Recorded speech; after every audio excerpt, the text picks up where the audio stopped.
Antes de que existiera el primer rey, antes de que se trazara la primera frontera, existía la marea. No la conocías como instrumento de poder. La conocías como poesía. Como el vaivén suave que mece los barcos en los puertos mediterráneos, como el murmullo de fondo en las películas románticas de costa. Pero hay algo que nadie te ha dicho en la escuela, algo que los oceanógrafos de la Administración Nacional Oceánica y Atmosférica de los Estados Unidos documentaron con una frialdad perturbadora. La fuerza de marea que ejerce la Luna sobre la superficie de la Tierra representa apenas una 9.000.000ª parte de la gravedad terrestre. Una fracción ridícula, infinitesimal. Y sin embargo, mueve océanos enteros. Piénsalo. Una fuerza que equivale a casi nada, a una brizna de polvo cósmico, logra desplazar trillones de litros de agua 2 veces al día, sin descanso, sin fallo, desde hace 4.000 millones de años. No necesitas una detonación nuclear si puedes amplificar esa brizna. No necesitas una flota de combate si puedes convertir el mar en tu aliado más silencioso. Esto no es metáfora. Esto es ingeniería de escala planetaria. Lo que estás a punto de escuchar no tiene un nombre oficial todavía. No figura en los manuales de estrategia que circulan en las academias militares de West Point ni en las de Songwon-kun. Pero existe en los márgenes, en los documentos de agencias espaciales que publican sus hallazgos con décadas de retraso. En las conversaciones entre astrofísicos y geopolíticos que nunca deberían haber estado en la misma sala. La doctrina se llama extraoficialmente manipulación de resonancia gravitacional lunar.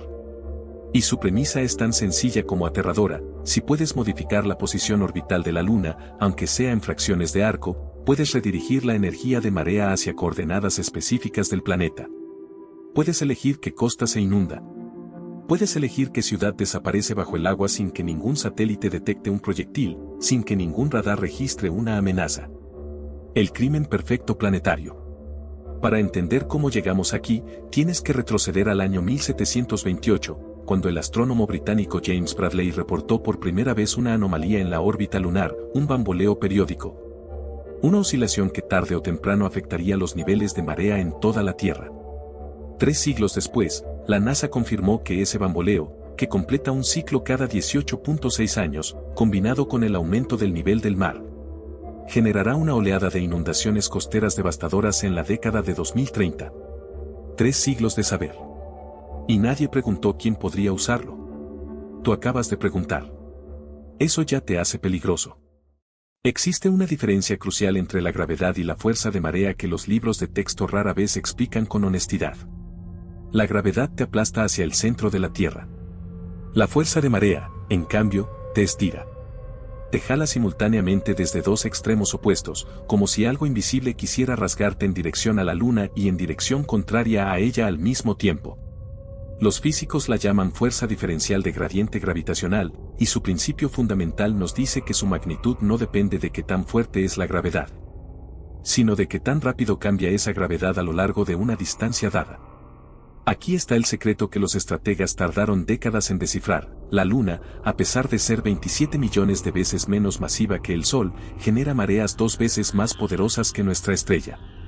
La razón es la proximidad. El gradiente, es decir, la diferencia de atracción gravitacional entre el lado de la Tierra más próximo a la Luna y el lado más lejano, es drásticamente mayor para un cuerpo cercano que para uno distante. Todo es distancia. Un objeto en la órbita lunar actual, a 384.400 kilómetros, produce mareas de hasta 16 metros de altura en regiones costeras específicas como la bahía de Fundy en Canadá. Ahora imagina que ese objeto, mediante una serie de impulsos gravitacionales aplicados con precisión, se desplaza apenas un 0.3% en su distancia promedio hacia la Tierra. Los modelos matemáticos sugieren que ese desplazamiento amplificaría las fuerzas de marea en zonas costeras de baja latitud entre un 12 y un 18%. No suena catastrófico hasta que calculas qué significa ese porcentaje en ciudades como Shanghái, Bombay, Nueva York o Yakarta.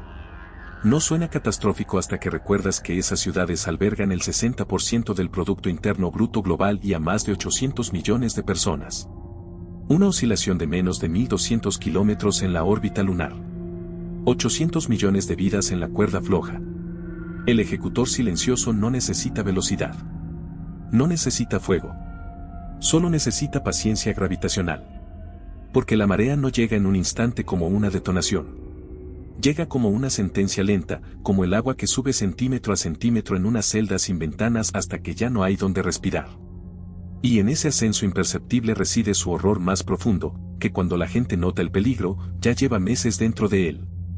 El cuerpo se adapta. El miedo se normaliza. La catástrofe se vuelve rutina. Y para entonces, quien movió la luna ya ha cambiado de ciudad. Para mover la luna, no necesitas tocarla. Esta es la revelación que separa la ciencia ficción de la ciencia avanzada. En la mecánica orbital newtoniana clásica, mover un cuerpo masivo requería aplicar una fuerza directa proporcional a su masa. Para la Luna, eso sería físicamente imposible con cualquier tecnología concebible. Pero en la mecánica orbital moderna, particularmente en la teoría de resonancia gravitacional de tres cuerpos, el panorama cambia de forma radical. Los puntos de Lagrange son posiciones en el espacio donde la gravedad de dos cuerpos masivos, como la Tierra y la Luna, y la fuerza centrífuga de sus órbitas se equilibran perfectamente. Hay 5 de esos puntos. El punto L2 del sistema Tierra-Luna, ubicado aproximadamente a 61.500 kilómetros detrás de la Luna, ha sido identificado desde 2023 por analistas del Congreso estadounidense como la posición estratégica más codiciada del sistema cislunar. ¿Por qué? Porque un objeto masivo colocado en ese punto, o mejor aún, un sistema de satélites coordinados en lo que la NASA denomina órbita de halo casi rectilínea, puede ejercer perturbaciones gravitacionales medibles sobre la órbita lunar sin necesidad de contacto físico. Una danza de empujes sutiles, acumulados en miles de órbitas, que gradualmente modifican la trayectoria lunar con la elegancia fría de un cirujano que opera sin bisturí. China lo sabe. Estados Unidos lo sabe. Por eso la disputa por el punto L2 no es científica. Es territorial. El informe de estrategia lunar del Congreso estadounidense de diciembre de 2024 nombra explícitamente la preocupación de que China logre posicionar plataformas en órbitas halo alrededor de L2 para desde ahí intervenir en los sistemas de navegación satelital globales. Pero ese documento, leído entre líneas con el conocimiento de la resonancia gravitacional de tres cuerpos, sugiere algo mucho más profundo. La capacidad de influir en la dinámica orbital lunar desde una posición no detectable por los sistemas de vigilancia actuales. La Luna como instrumento encubierto de presión geopolítica. El punto L2 como el gatillo. Y la marea como la consecuencia que nadie puede atribuir a ninguna mano. En el año 1728, el astrónomo James Bradley catalogó algo que lo perturbó profundamente: la Luna no se mueve en una elipse perfecta. Su órbita oscila, se tambalea como un trompo que está a punto de caer, completando un ciclo de perturbación cada 18.6 años. Bradley lo llamó nutación lunar. Sus contemporáneos lo archivaron como curiosidad astronómica. Los almirantes de la Armada Británica, sin embargo, comenzaron a usarlo silenciosamente para predecir mareas extremas en las costas enemigas. Eso fue hace 3 siglos. En 2021, un equipo de investigadores de la NASA publicó un estudio en la revista Nature Climate Change proyectando que en la década de 2030, cuando el ciclo de nutación de 18.6 años coincida con su fase amplificadora, cada costa de los Estados Unidos experimentará un aumento dramático en la frecuencia de inundaciones por mareas altas.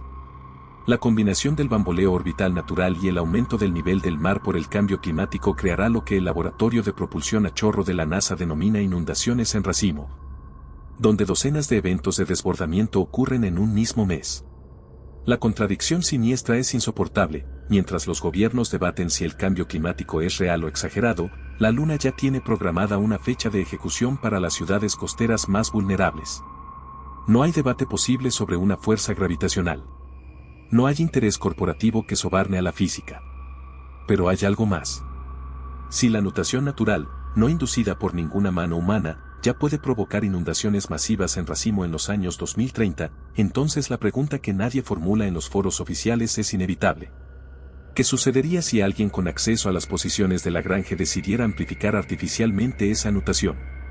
¿Qué sucedería si la oscilación natural de 18.6 años pudiera ser modulada, acelerada, intensificada con perturbaciones gravitacionales externas? Los documentos del Laboratorio de Propulsión a Chorro de 2021 son, en esencia, el diagrama técnico del mecanismo. Solo que nadie los ha leído con esa intención declarada. Todavía. DARPA. 4 letras que representan el umbral entre lo que la humanidad puede hacer y lo que debería hacer. La Agencia de Proyectos de Investigación Avanzada de Defensa de los Estados Unidos ha financiado desde 1990 una serie de programas que, individualmente, parecen inocentes experimentos de física espacial. Pero cuando los lees en secuencia cronológica, emerge un patrón que los analistas del Centro de Estudios Estratégicos e Internacionales han comenzado a llamar, con extrema cautela, la arquitectura de dominio gravitacional. El programa conocido como DARPA Luna 10, iniciado formalmente en 2023, busca establecer infraestructura permanente en órbita lunar con capacidad de modificar trayectorias de objetos en el espacio cislunar. Oficialmente es transporte logístico.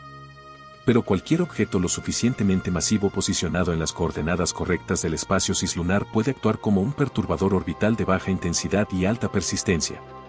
China, por su parte, lanzó entre 2020 y 2024 una serie de misiones al polo sur lunar bajo el programa Chang'e, cuyo objetivo declarado es mapear reservas de hielo lunar. Sin embargo, lo que Onze Peigia, directora del programa de exploración lunar chino, describió como el inicio de una nueva era para la civilización humana tiene una dimensión que no figura en ningún comunicado oficial. El polo sur lunar contiene los únicos puntos de la superficie lunar con visibilidad gravitacional directa hacia los puntos de Lagrange L4 y L5 del sistema Tierra-Luna. Esos son los puntos desde donde se pueden inducir perturbaciones de mayor espectro. La disputa no es por agua helada ni por helio 3. La disputa es por la capacidad de hacer que los mares decidan por sí mismos a quién pertenecen. Por hacer que los estrechos estratégicos se conviertan en el fondo de algo que aún no tiene nombre en los mapas de soberanía internacional. Por hacer que quien controle los ritmos celestes controle los límites del mundo. Lo que acabas de escuchar no es el final. Es apenas la mitad del descenso. Antes de continuar, necesito pedirte algo. Si llegaste hasta aquí, significa que eres de las pocas personas dispuestas a mirar hacia donde la mayoría prefiere no mirar.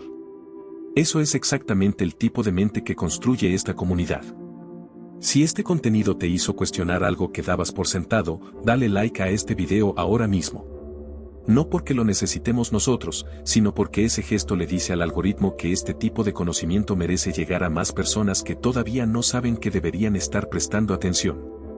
Y si aún no formas parte de Secretos del Abismo, este es el momento.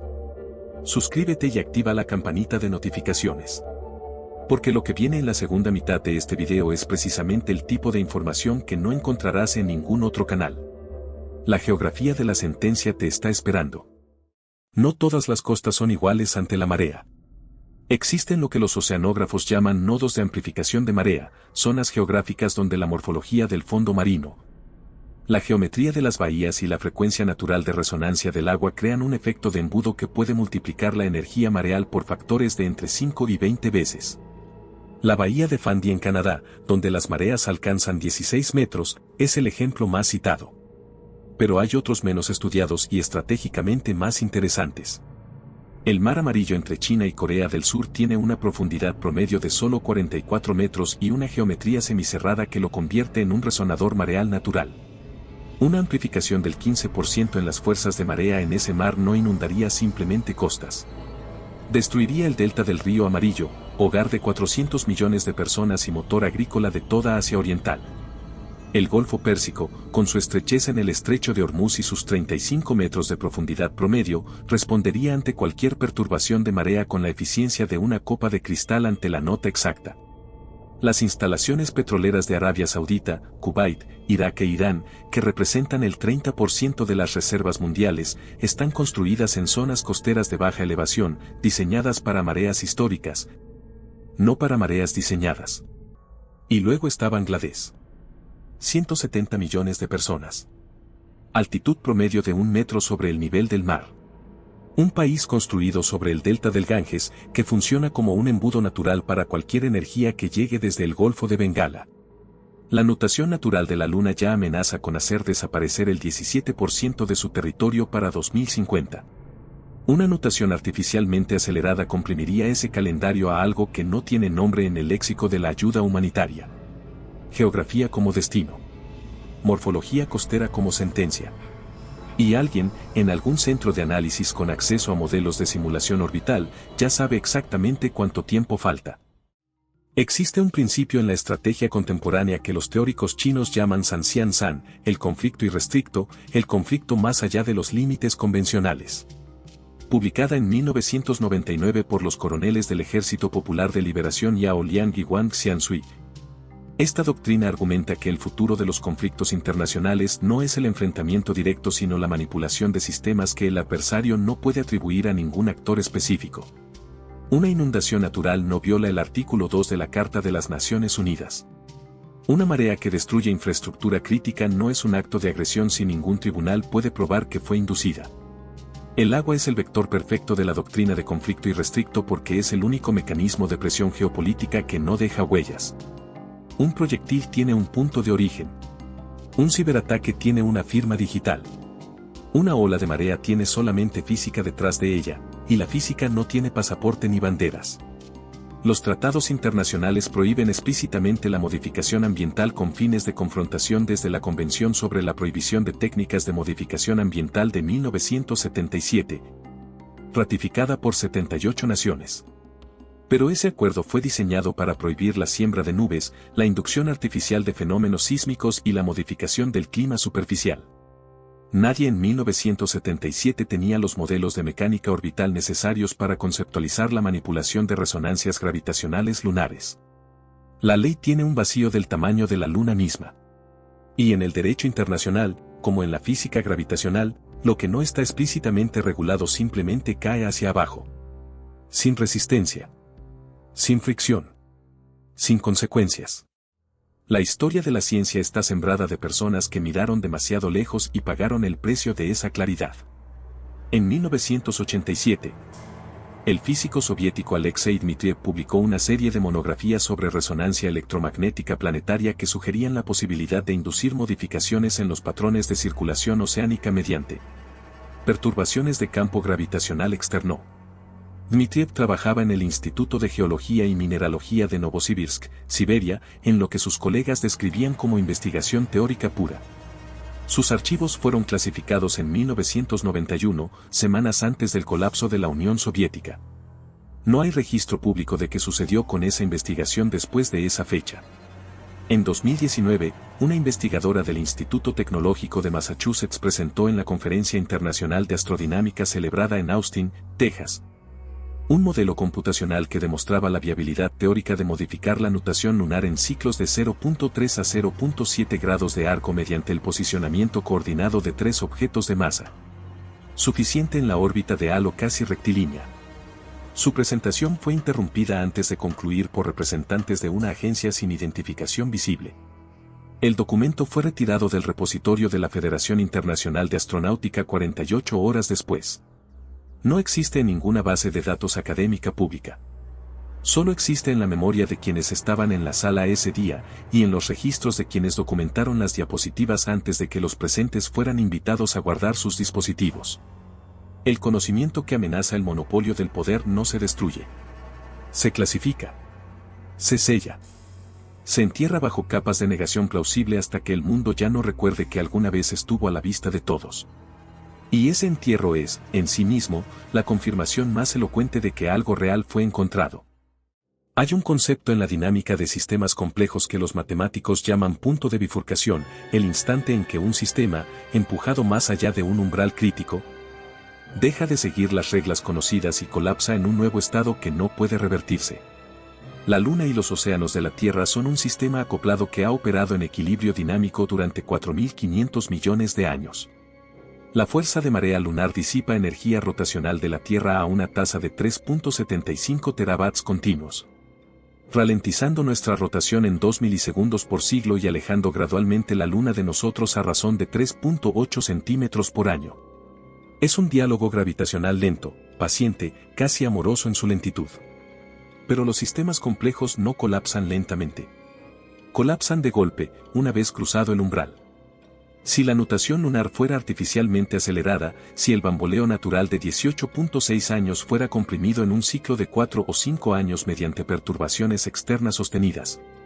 Los modelos de dinámica oceánica sugieren que las corrientes termosalinas profundas del Atlántico, que regulan el clima de toda Europa occidental, podrían experimentar una perturbación sin precedentes en los últimos 12.000 años.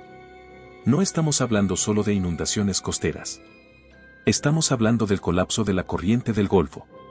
Del descenso de las temperaturas en el noroeste de Europa en 8 a 12 grados Celsius en menos de una década. De fallas masivas en las cosechas de cereales en las regiones más productivas del hemisferio norte. De una crisis alimentaria que los historiadores del futuro, si sobrevive alguien para escribir historia, clasificarán como la primera catástrofe geofísica de origen estratégico en la historia de la especie humana. Y el causante habrá sido la luna. Impoluta. Silenciosa. Hermosa como siempre desde tu ventana en la noche. Quiero que te detengas aquí. No para tranquilizarte. Nunca ha sido mi intención tranquilizarte. Mi función, la única función honesta de este tipo de trabajo, es apuntarte hacia la grieta en la pared y decirte, mira hacia allá. No apartes los ojos. Lo que hemos recorrido en este video no es especulación vacía. Cada punto de datos tiene fuente verificable. Los informes del Laboratorio de Propulsión a Chorro sobre inundaciones costeras en 2030 son documentos públicos. Los análisis del Congreso estadounidense sobre la disputa por los puntos de Lagrange están en el registro federal. La física de la resonancia gravitacional de tres cuerpos está en cualquier libro de mecánica celeste. La doctrina china de conflicto sistémico fue publicada y reimpresa por el propio Ejército Popular de Liberación. Nadie clasificó este guión. Nadie interrumpió esta presentación. Y eso, curiosamente, es lo más perturbador de todo. Porque si la amenaza es real, y la física dice que lo es al menos en términos teóricos, entonces su mayor protección no es el secreto. Su mayor protección es que cuando alguien la articula en voz alta, suena demasiado grande para ser tomada en serio. El escepticismo colectivo como escudo del poder. La incredulidad pública como el mejor agente clasificador que existe. Tú, ahora mismo, estás evaluando cuánto de esto creer. Y quien diseñó este sistema, sea un arquitecto humano o simplemente la lógica acumulada de la historia, contaba exactamente con ese momento de duda tuya. Ese instante liminal entre la revelación y el descarte. Ese segundo en que los sistemas de control continúan operando porque la mente humana, ante el horror de escala cósmica, elige casi siempre mirar hacia otro lado. Esta noche, cuando la luna salga, y saldrá, con su hermosa indiferencia orbital de siempre, pregúntate una sola cosa. Si alguien ya decidió cuándo y dónde llegará la próxima gran marea. ¿En qué orilla estás tú parado?